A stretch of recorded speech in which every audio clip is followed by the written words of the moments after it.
All right, folks, that's the end of the questions.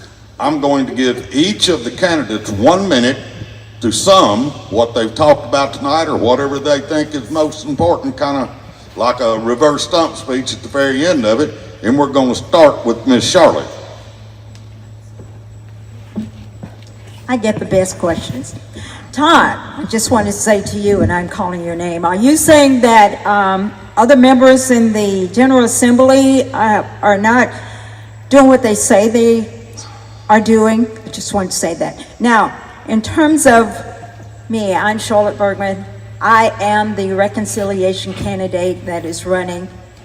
If you remember in Senatobia, just recently, a 1-year-old was shot, and now they've got someone like Ben Crump coming to Mississippi, coming to Memphis, coming to Shelby County. Why? To stir up trouble. They are trying to stir up trouble. I'm a candidate that believes that a house divided against itself will fall. I am the reconciliation candidate that can bring both Republicans and Democrats together. Once we do that, because on both sides of the house, people do want to come together, whether one believes it or not. People want to. And that's what I'm going to fight for, to make sure that our nation, our country is great, and we come together to work for a cause to make this nation better. Oh, Yeah, go ahead, Jeremy, you're next. Dave needs to rebuttal, I think, because his name was called. You can't do a rebuttal on a closing statement, I'm sorry. But you do have a closing statement. All right. Is my time reset? I'm sorry. Yeah. All right, thank you. All right, this is where I'm at with it. Nobody's talked about God tonight. I'm going to talk about God for a minute. This country started taking a southern turn when we took God out of everything we do. Nobody wants to talk about it. It's mentioned 5 times in our Declaration of Independence and United States Constitution. So anybody that wants to argue with me about we're not a Christian nation and we weren't founded on the principles of Christianity, they can go home. That's just the simple answer.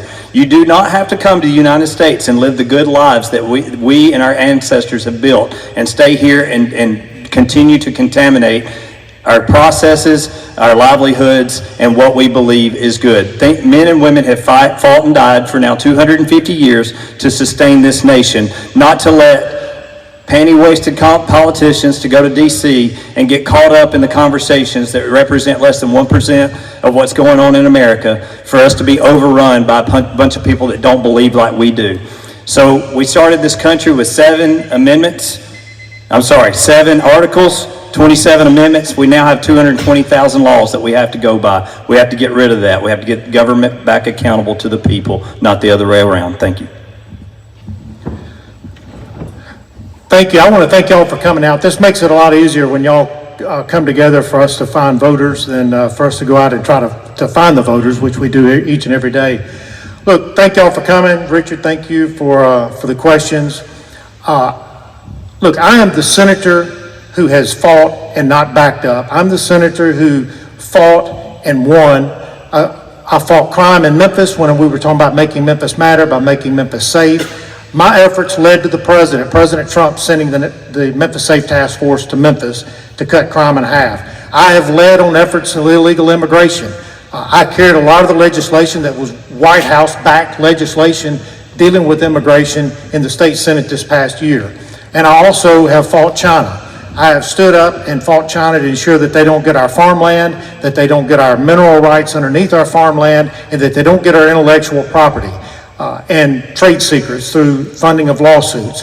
I'm asking for your vote, your support, to go to Congress, to fight. I won't back up, and I'm a fighter who wins. Thank you. Now, Todd.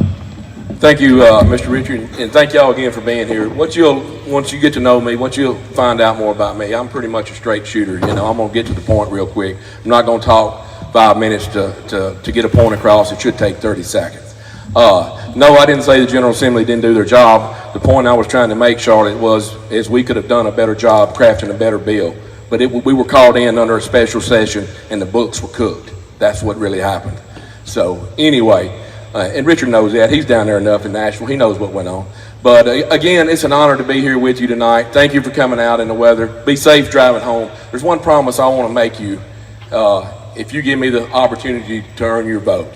And that promise will be the same promise that I've made to my constituents as I've served them in the 92nd District in Nashville, is you will have a voice. I will be your voice. I will listen, and I will be your representative. I will not forget where I come from. I haven't done that in Nashville in the 92nd District, and I will not do it in the 9th Congressional District. Thank you for allowing me to be here tonight.